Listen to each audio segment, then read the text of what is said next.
ಸ್ನೇಹಿತರೆ, ನಾನು ನಿಮ್ಮ ಜೇಕೆ. ಮಗುವಾಗಿ ಹುಟ್ಟಿ ಬಾನೆತ್ತರಕ್ಕೆ ಬೆಳೆದು ಮತ್ತೆ ನಾವು ಮಗುವಾಗಬೇಕು.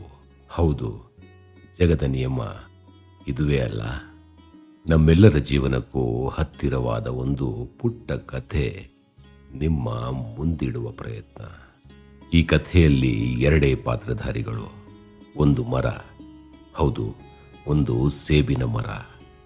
ಇನ್ನೊಂದು ಒಂದು ಪುಟ್ಟ ಬಾಲಕ. ಈ ಬಾಲಕ ದಿನ ಬೆಳಗಾದ್ರೆ ಸರಿ ಈ ಸೇಬಿನ ಮರದ ಹತ್ರ ಬಂದು ಆಶ್ರಯ ಪಡೆಯುತ್ತಿದ್ದ. ಹೌದು, ಈ ಮರಕ್ಕೂ ಅವನನ್ನು ಕಂಡ್ರೆ ಅಷ್ಟು ಪ್ರೀತಿ.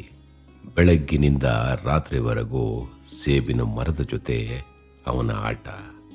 ಬಾಲಕನಿಗೆ ಹಸಿವಾಯಿತು ಎಂದ ಕ್ಷಣ ಆ ಮರ ಅವನಿಗೆ ಸೇಬನ್ನ ಕೊಡುತ್ತಿತ್ತಂತೆ. ಈ ಸೇಬನ್ನ ಕೊಟ್ಟು ಅವನ ಹೊಟ್ಟೆ ತುಂಬಿಸ್ತಾ ಇತ್ತು. ಖುಷಿ ಖುಷಿಯಾಗಿ ಸಾಗ್ತಾ ಇತ್ತು. ಇವರಿಬ್ಬರ ಮಧ್ಯೆ ಸ್ನೇಹ, ಪ್ರೀತಿ. ಹುಡುಗನಿಗಾಗಿ ದಿನ ಕಾಯುತ್ತಿದ್ದ ಮರ ಒಂದು ದಿನ ನೋಡಿದ್ರೆ ಆ ಹುಡುಗ ಬರಲೇ ಇಲ್ಲ. ತುಂಬ ದಿನಗಳು ಹೀಗೆ ಕಳೆದು ಕಾಯ್ತಾನೆ ಇತ್ತು ಈ ಮರ. ಆ ಹುಡುಗ ತಿರುಗಲೇ ಇಲ್ಲ ಆ ಕಡೆ. ದಿನಗಳೇನು ವರ್ಷಗಳೇ ಕಳೆದು ಹೋದವು. ಒಂದು ದಿನ ಆ ಹುಡುಗ ಚೂರು ಬೆಳೆದು ಬಿಟ್ಟಿದ್ದ. ಹೌದು, ಚಿರಯುವಕನಾಗ್ಬಿಟ್ಟಿದ್ದ. ಆಗ ಆ ಮರದ ಹತ್ರ ಬರ್ತಾನೆ. ಬಂದು ಆ ಮರನ ಹೇಗಿದೆಯಾ ನೀನು ಅಂತ ಕೇಳ್ತಾನೆ. ಮರ ನಗ್ತಲೇ ಉತ್ತರಿಸುತ್ತೆ. ಬಹುದಿನ ಆಯಿತು ನಿನ್ನ ನೋಡಿ, ಕಣ್ಗಳು ಮರುಗುತ್ತಿತ್ತು. ನಿನ್ನ ನೋಡಲೇಬೇಕೆನ್ನುವ ಆಸೆ ತುಂಬ ಚಿಗುರೊಡೆದಿತ್ತು. ನಾನು ಮುಂದೆ ಬಂದೆ ಅಲ್ಲ, ಖುಷಿಯಾಯಿತು. ಹೇಗಿದೆಯಾ ಅಂತ ಕೇಳ್ತು. ಅದಕ್ಕೆ ಹುಡುಗ ಹೇಳ್ದ, ನಾನೇನೋ ಚೆನ್ನಾಗಿದ್ದೀನಿ, ನೀನು ಹೇಗಿದೆಯಾ ಅಂತ ಕೇಳಿದ್ದಕ್ಕೆ ಆ ಮರ ಆ ಮಗುವನ್ನು ಮಗು ಥರನೇ ನೋಡುತ್ತಲ್ವಾ. ಅದಕ್ಕೆ ಹೇಳ್ತು, ನಾನು ಚೆನ್ನಾಗಿದ್ದೇನೆ, ಬಾ ನನ್ನ ಜೊತೆ ಆಟ ಆಡು ಅಂತ. ಆ ಹುಡುಗ ಅದಕ್ಕೆ, ಅಯ್ಯೋ, ನಾನೀಗೆಲ್ಲ ಬೆಳೆದು ಬಿಟ್ಟಿದ್ದೀನಿ, ಈಗೆಲ್ಲ ಆಟ ಆಡೋಕ್ಕೆ ಸಮಯ ಇಲ್ಲ. ನನಗೆ ನನ್ನ ಸಂಸಾರದ, ನನ್ನ ಕುಟುಂಬದ ಜವಾಬ್ದಾರಿ ಇದೆ, ಅದನ್ನು ನಿಭಾಯಿಸಬೇಕಾಗತ್ತೆ. ಅದಕ್ಕೆ ನಾನು ದುಡಿಬೇಕಾಗತ್ತೆ, ದುಡಿದು ಮನೆ ಕಟ್ಟಬೇಕು. ಅದಕ್ಕೆ ನೀನು ನನಗೇನಾದರೂ ಸಹಾಯ ಮಾಡೋಕ್ಕಾಗತ್ತಾ ಅಂತ ಆ ಹುಡುಗ ಮರದ ಹತ್ರ ಕೇಳ್ದ. ಈ ಮರಕ್ಕೂ ಆತನ ಮೇಲೆ ಎಗ್ಗಿಲ್ಲದ ಪ್ರೀತಿ. ಕೊಡಲೇಬೇಕಲ್ಲ ಏನಾದರೂ. ನನ್ನ ರಂಬೆಗಳನ್ನು ಮುರ್ಕೋ, ಅದನ್ನು ನೀನು ಮನೆ ಕಟ್ಟಕ್ಕೆ ಉಪಯೋಗಿಸ್ಕೊ ಅಂತ ಹೇಳಿ ಆತನ ತತ್ಕ್ಷಣದ ಬೇಡಿಕೆ ಇದೆಯಲ್ಲ ಅದನ್ನು ಪೂರೈಸೇ ಬಿಡ್ತು. ಹುಡುಗ ಬಂದ, ಒಂದಿಷ್ಟು ರಂಬೆಗಳನ್ನು ಕಡಿದು ಬಿಟ್ಟು ಹೊರಟೇ ಬಿಟ್ಟ. ಮರ ಮತ್ತೆ ಕಾಯಬೇಕಾಯಿತು. ಆ ಹುಡುಗ ವಾಪಸ್ ಬರಲೇ ಇಲ್ಲ. ಮತ್ತೆ ವರುಷಗಳೇ ಕಳೆದು ಹೋದವು. ಆ ಹುಡುಗನ ಪತ್ತೇನೇ ಇಲ್ಲ. ದಿಢೀರಂತ ಒಂದು ದಿನ ಆ ಹುಡುಗ ವಯಸ್ಸಾದ ಮುದುಕನಾಗಿ ಬಂದ. ಆ ಸಮಯದಲ್ಲಿ ಮರವನ್ನು ಆಶ್ರಯಿಸಿ ಬಂದ. ಮರಕ್ಕೆ ಅಷ್ಟೇ ಖುಷಿ. ಮಗುವಿನ ಹಾಗೆ ನೋಡಿತ್ತಲ್ಲ. ಹೇಗಿದೆಯಾ, ಚೆನ್ನಾಗಿದೆಯಾ, ಬಾ ಆಟ ಆಡೋಣ ಅಂತ ಕೇಳತ್ತೆ. ಅದಕ್ಕೆ ಆ ಮುದುಕ ಹೇಳ್ತಾನೆ, ಅಯ್ಯೋ, ಈಗೆಲ್ಲ ನನಗೆ ಆಟ ಆಡೋಕ್ಕೆ ಸಮಯ ಇಲ್ಲ. ನನ್ನ ಜವಾಬ್ದಾರಿಗಳೆಲ್ಲ ಇನ್ನೂ ಹೆಚ್ಚಾಗ್ಬಿಟ್ಟಿದೆ. ಈಗ ಒಂದು ರೀತಿ ಆ ಜವಾಬ್ದಾರಿಯಿಂದ ಹೊರಗಡೆ ಬರಬೇಕು. ಅದಕ್ಕೆ ನನಗೆ ನಿನ್ನ ಮಡಿಲು ಬೇಕು, ಕೊಡ್ತೀಯಾ ಅಂತ ಕೇಳ್ತಾನೆ.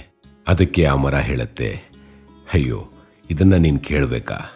ಕಡ್ಕೊ, ನನ್ನ ಮಡಿಲನ್ನು ಕಡ್ಕೊಂಡು ಒಂದು ಬೋಟ್ ಮಾಡಿಕೊಂಡು ದೂರಕ್ಕೆ ಎಲ್ಲಾದರೂ ನೆಮ್ಮದಿಯಾಗಿ ಹೋಗ್ಬಾ, ನಿನಗೆ ನೆಮ್ಮದಿ ಸಿಗತ್ತೆ ಅಂತ ಹೇಳಿ ಆ ಮರ ತನ್ನ ಬಾಹುಗಳನ್ನು ಚಾಚೆ ಬಿಡ್ತು ಅವನಿಗಾಗಿ.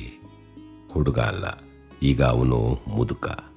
ಆದರೂ ಅದನ್ನು ಕಡ್ಕೊಂಡು ದೂರಕ್ಕೆ ಹೊರಟ. ಅವನು ಆತನ ಜೀವನ ಬಾಳಕ್ಕೆ ಹೊರಟ. ಹೌದು, ಬಾಳಿ ಬದುಕ್ತ. ಅದಾದ ಮೇಲೆ ಒಂದಿಷ್ಟು ದಿನ ಹೀಗೆ ಕಳೀತು. ಮತ್ತೆ ಆ ಮುದುಕ ಮರದ ಹತ್ರ, ಹೌದು, ಮತ್ತೆ ಬಂದ. ಆ ಮರ ಅದೇ ಪ್ರೀತಿಯಿಂದ, ಬಾ ಆಟ ಆಡೋಣ, ಹಸಿವಾಗ್ತಾ ಇದೆಯಾ, ನನ್ನಿಂದ ಸೇಬು ಕಿತ್ಕೊಂಡು ತಿನ್ನು ಅಂತ ಹೇಳುತ್ತೆ. ಅದಕ್ಕೆ ಆ ಮುದುಕ ಮತ್ತಷ್ಟು ವಯಸ್ಸಾಗಿತ್ತಲ್ಲ, ಅಯ್ಯೋ, ಈಗೆಲ್ಲ ನನ್ನ ಕೈಯಲ್ಲಿ ಸೇಬು ತಿನ್ನಕ್ಕಾಗಲ್ಲ, ಹಲ್ಲೇ ಇಲ್ವೇ, ನನಗೆ ನೆಮ್ಮದಿ ಬೇಕು, ಹೌದು, ತುಂಬ ದಣಿದು ಹೋಗಿದ್ದೇನೆ. ಈಗ ನನಗೆ ಒಂದಿಷ್ಟು ಆರಾಮ್ ಮಾಡಬೇಕು.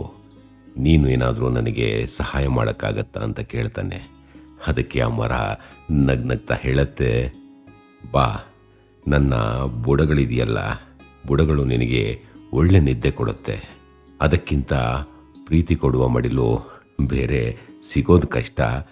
ನನ್ನ ಹತ್ರ ಆ ಮಡಿಲಿದೆ, ಬಾ ಇಲ್ಲಿ ಮಲಗು, ಒಂದಿಷ್ಟು ನೆಮ್ಮದಿಯಾಗಿ ನಿದ್ದೆ ಮಾಡು ಅಂತ ಹೇಳುತ್ತೆ. ಇದೇ ರೀತಿ ಹುಡುಗ ಚಿಕ್ಕವನಾದಾಗ್ಲಿಂದ ಅವನು ವಯಸ್ಸಾಗಿ ಮುಪ್ಪಾಗಿ ದಣಿದು ಹೋಗೋವರೆಗೂ ಈ ಮರ ಅವನಿಗೆ ಎಲ್ಲ ರೀತಿಯ ಸಹಾಯ ಮಾಡಿ ಪ್ರೀತಿ ಕೊಟ್ಟು ಎಲ್ಲವನ್ನೂ ಮಾಡುತ್ತೆ. ಹೌದು, ಇದೇ ರೀತಿ ಅಲ್ವಾ ನಮ್ಮ ತಂದೆ ತಾಯಿಗಳು, ನಮ್ಮ ಪೋಷಕರು ನಮ್ಮನ್ನ ನೋಡ್ಕೊಳ್ಳೋದು. ಒಂದೊಂದು ಹಂತದಲ್ಲೂ ನಮ್ಮ ಜೊತೆ ನಿಲ್ತಾರೆ. ನಮ್ಮ ಅವಶ್ಯಕತೆಗಳು, ನಮ್ಮ ಬೇಡಿಕೆಗಳು ಏನೇನಿರುತ್ತೋ ಎಲ್ಲದಕ್ಕೂ ಸ್ಪಂದಿಸ್ತಾರೆ. ಅವ್ರಿಗೇನಾಗತ್ತೆ ಅನ್ನೋದನ್ನ ಒಂಚೂರು ಯೋಚನೆ ಮಾಡ್ತಿರೋ ಏಕೈಕ ಸಂಬಂಧ ಅಂದರೆ ನಮ್ಮ ತಂದೆ ತಾಯಿ ಕಣ್ರಿ. ಹೌದು, ಅವರಿಗಾಗಿ ಅವರು ಯೋಚನೆ ಮಾಡಲ್ಲ. ಅವರ ಸಂತೋಷ ಅವರಿಗೆ ಮುಖ್ಯ ಇಲ್ಲ. ಆದರೆ ನಮ್ಮ ಸಂತೋಷಕ್ಕಾಗಿ ತಮ್ಮ ನೆಮ್ಮದಿಯನ್ನೇ ಹಾಳು ಮಾಡ್ಕೊಂಡ್ಬಿಡ್ತಾರೆ ಬೇಕಾದರೆ. ಆದರೆ ನೀವು ಚೆನ್ನಾಗಿರಬೇಕು ಅಂತ ಅಪೇಕ್ಷೆ ಪಡೋ ಒಂದೇ ಜೀವ ನಮ್ಮ ಪೋಷಕರು. ಅವರ ಪ್ರೀತಿ, ಅವರ ತ್ಯಾಗವನ್ನು ಸ್ಮರಿಸೋಕ್ಕೆ ನಮಗೆಲ್ಲ ಸಮಯನೇ ಇಲ್ಲ ಅಲ್ಲ, ಗೊತ್ತೇ ಆಗಲ್ಲ ನಮಗೆಲ್ಲ. ನಾವು ನಮ್ಮ ಜೀವನ ಕಟ್ಕೊಳ್ಳೋದ್ರಲ್ಲಿ, ಜೀವನ ರೂಪಿಸ್ಕೊಳ್ಳೋದ್ರಲ್ಲಿ ಬ್ಯುಸಿಯಾಗಿಬಿಡ್ತೀವಿ. ನಮಗಾಗಿ ಅವರ ಜೀವನವನ್ನೇ ತೇಯ್ದ ತಂದೆ ತಾಯಿನ ಮರ್ತೇ ಬಿಡ್ತೀವಿ. ಹೌದು, ನಮಗೆ ಯಾವಾಗ ಇದ್ರ ಭಾಸ ಆಗುತ್ತೆ ಗೊತ್ತಾ? ಅವರು ಕೂತಿರೋ ಆ ಚೇರ್ ಇರುತ್ತಲ್ಲ, ಆ ಕುರ್ಚಿ ಇರುತ್ತಲ್ಲ, ಅದು ಖಾಲಿ ಆದಾಗ ನಿಜವಾಗ್ಲೂ ನಮಗೆ ಅವರ ಮೌಲ್ಯ ಗೊತ್ತಾಗತ್ತೆ ಕಣ್ರಿ. ನಮ್ಮ ಕಣ್ಣಿಂದ ದೂರ ಆದಾಗ ಅವರ ಮೌಲ್ಯ ಗೊತ್ತಾಗತ್ತೆ. ಅಲ್ಲಿವರೆಗೂ ನಾವು ನಮ್ಮದೇ ಜೀವನ ಮಾಡ್ತಾ ಇರ್ತೀವಿ. ಹೌದು, ಏನೇನೋ ಬೇಕು ಬೇಡಗಳನ್ನೆಲ್ಲ ಹುಡುಕಿ ಇಲ್ಲಿ ನಮಗಾಗಿ ಕಾಯ್ತಾ ಕೂತಿರ್ತಾರಲ್ಲ, ಅವರನ್ನೇ ಮರೆತು ಬಿಟ್ಟಿರ್ತೀವಿ. ಈ ಕಥೆಯ ನೀತಿ ಪಾಠ ಇಷ್ಟೇ ಕಣ್ರಿ. ಹೌದು, ನಮಗಾಗಿ ಎಲ್ಲವನ್ನೂ ಕಳೆದುಕೊಳ್ಳೋ ನಮ್ಮ ತಂದೆ ತಾಯಿ ಇದ್ದಾರಲ್ಲ, ಅವ್ರಿಗಾಗಿ ಆ ಮುಪ್ಪಿನ ವಯಸ್ಸಿನಲ್ಲಿ ಒಂದಿಷ್ಟು ಪ್ರೀತಿನ ನಾವು ವಾಪಸ್ ಕೊಡಬೇಕಾಗತ್ತೆ. ನಾವು ಕೊಟ್ಟಿಲ್ಲ ಅಂದರೆ ಬೇರೆ ಯಾರ್ರೀ? ಹೌದು, ನಮಗಾಗಿ ಬಾಳ್ದವ್ರವರು. ಅವ್ರಿಗಾಗಿ ಕೊಂಚ ಸಮಯ ದಯವಿಟ್ಟು ಮೀಸಲಿಡಿ.